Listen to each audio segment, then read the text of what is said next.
For a new category, we look at a major recent trend in web series, and that is the audio commentary. What makes a commentary interesting is how it's able to mix insight in a manner that never becomes dull, whether it's with a large group or one person. The nominees for Best Audio Commentary are Matt Brunet for Animation Look Back, Walt Disney Animation Studios, Part 6.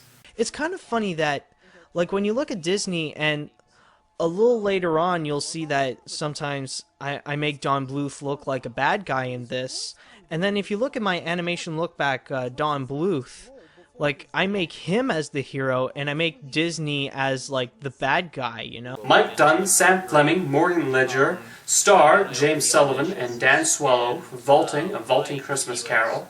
And I love this opening song. It's beautiful. I have it, actually. Yeah, closing of the year. Well, the version you have is the one with Seal, but this one doesn't have I Seal. like the version with Seal. We'll fly to some other place.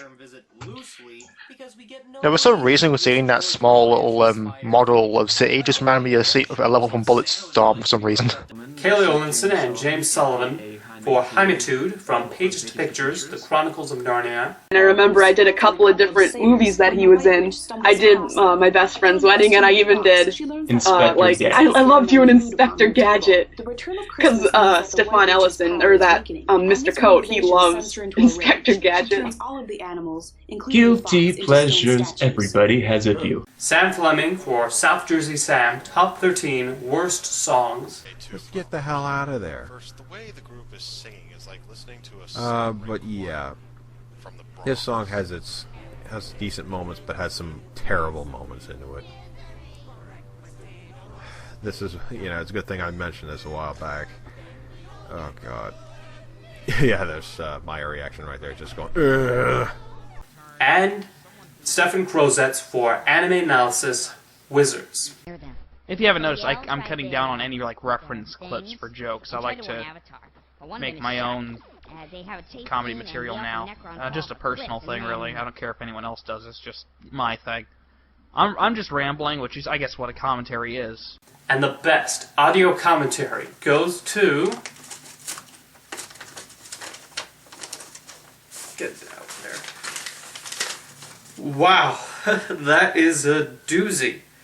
Vaulting Christmas Carol, commented by Mike Dunn, Sam Fleming, Morgan Ledger, Star, James Sullivan, and Dan Swallow. That is a large group. Our next category has become pretty much an expected trend in video web series, and that is the crossover special. This opens up the web series to a collaborative means, and these nominees were definitely an entertaining bunch.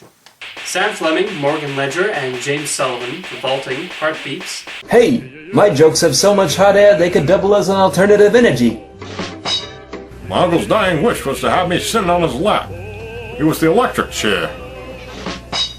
Oh, as we speak, I'm at bad terms with my auto mechanic. Last week I went in for a tune-up, and I found him giving my wife a lube job. Anyway... Matthew Ionone and Joseph Patrick for Cartoon Palooza, the greatest game ever played. It's every bit as good as Seabiscuit. Well, that makes this worse, because I loved Seabiscuit, and now this movie has to live up to those expectations. So if this sucks, I'm blaming Larry King. So our movie begins in Joyzy! Yeah, t-shirt time, GTL! Put that down. Okay. Stefan Krozetz and Jerry Nava for Animated Analysis, The Road to El Dorado. Later in the film, when Tulio and Miguel enter the city of El Dorado, everybody can understand what they're saying and speak English as well. Well, that's a bit of a nitpick. It's an American film. We can't expect young children to read subtitles the whole time. Well, why can't you guys learn to speak Spanish instead of us learning to speak English? Revolution! Don't do that. Morgan Ledger and Dan Swallow for Vaulting, Guesthouse Paradiso. That's when I lose my appetite. What do you say we break for a few and go to commercial so we can regain it? Gladly. Vaulting is brought to you by Bassett's Jelly Babies. Our variety of delicious flavors never fails to please anyone. Only available in the UK. And Rob Palmieri and Logan Rindenbaum for Huey's Animated Movie Reviews, the Top 10 80s Cartoon Intros. And that's Ninja Turtles, not Hero Turtles. They were and will forever be the Teenage Mutant Ninja Turtles! Not in England, they won't. Anyway, yeah, Ninja Turtles. What started out as a dark and violent series of graphic novels soon evolved into a pop culture phenomenon which included toys, 3 different cartoon series, 4 feature films, 6 video games, and so much more. And the best crossover special goes to Sam Fleming, Morgan Ledger, and James Sullivan for Vaulting Heartbeats. Next we have the place where all episodes start, the writing stage. Whether funny or informative, writing is a key essential to make sure the work leaps off the page and sounds Sorry, I missed that. Can I move the teleprompter back up again? Convincing. That's it. Well, I'm sorry. Nobody gave me the script beforehand. Here are the nominees for Best Writing for an Individual Episode. Nick Anthony for Graphic Novel Picture Show, Batman Returns. Bruce is tall, strong, handsome, the ideal image of masculinity, while Oswald is hunched, fat, and deformed. It's like in that movie Twins, where one has all the good genes, and the other... Oh, hey! These negative physical traits drive him to gain more wealth and power for himself, and use it to destroy anyone who would dare think themselves superior to him. Matt Brunay for Animax Reviews, Epic Mickey 2, The Power of Two. Say something every time you pick up something, break, move, or do whatever. Both of you must work together to solve this problem. We found the entrance to the underground. Good show. You have successfully taken a dump. Now quickly, use the toilet paper to wipe your bum clean, and then flush the toilet so that the poo goes down the drain. Sam Fleming, Morgan Ledger, and James Sullivan for Vaulting Heartbeats. The executives tried to release the film around Christmas time and used the trailer to paint it as a fun holiday movie by tossing a Santa hat on one of its side characters, despite the movie not having anything to do with Christmas. And boy, is that a cheap shot to try and make something Christmassy by just tossing a Santa hat on anything. Yeah, isn't that enforcing the commercialistic aspect of the holiday by having your character bear a symbol of Christmas commercialism on your head? Tony Goldmark for Some Jerk of a Camera, 30 Years of Epcot, Part 2. So let's review. Epcot was a failed experiment. It wasn't really a prototype of anything because they never built another one. It wasn't a community because nobody lived there. And it didn't magically transport you to tomorrow unless you fell asleep on Universe of Energy. Which was quite likely. It was barely even of. David Rose for The DVD Shelf, Who Framed Roger Rabbit. Nobody can find him. Not even me. That was just until yesterday, when someone left this strange and inaccurately out-of-date piece of evidence outside my door. Something called a DVD. Who Framed Roger Rabbit? So now, I'm supposed to believe the tune was framed, huh? But I'm desperate for clues, so I just can't dismiss it. To find the whereabouts of Valiant and the Rabbit, I must examine this thing, top to bottom, left to right, and inside out. And James Sullivan for Hymitude, From Page to Pictures, Bambi. Okay. I sat through the movie, and I counted how many death scenes there were. Gunshots off in the distance, being implied deaths and all that. I tried to add it all up, and it's about, 5 deaths total? The body count in this book is like 8, and they're all right there. Grab a Kleenex. We're just getting started. And the best writing for an individual episode goes to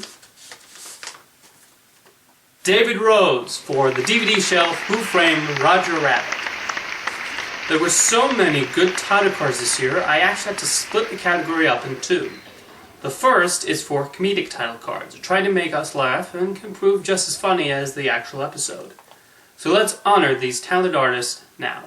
The nominees for Best Comedic Title Card are Stephen Crozets for Anime Analysis, The Road to El Dorado, Ari Rivera for Cartoon Palooza, All Dogs Go to Heaven, Ian Robbins for Huey's Animated Movie Reviews, The Groovenians, David Rose for The DVD Shelf, The King of Kong, A Fistful of Quarters, and Star for Vaulting, Mars Needs Moms. And the best comedic title card goes to Star for Vaulting, Mars Needs Moms. And now the nominees for Best Dramatic Title Card took a different aesthetic, being magical, or realistic, or even scary. And they are Danny Mullenbacher for Real vs. Real, Arthur Christmas vs. The Polar Express. Mike Dunn for Huey's Animated Movie Reviews, The Adventures of Tintin. Kim C. Jones for Huey's Animated Movie Reviews, Paranorman. David Rose for the DVD Shelf, Total Recall. And Dan Swallow for Sonic Guru, Castlevania, The Adventure Rebirth. And the best dramatic title card goes to Kim C. Jones for Huey's Animated Movie Reviews, Paranorman. And next we have Best Editing, one of the major categories here, since I believe editing can sometimes make or break an episode.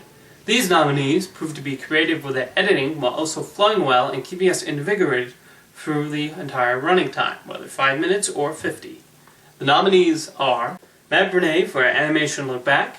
What made their first movie so successful that they can also incorporate it to their second one? Can they make lightning strike twice, or are they just a one-hit wonder?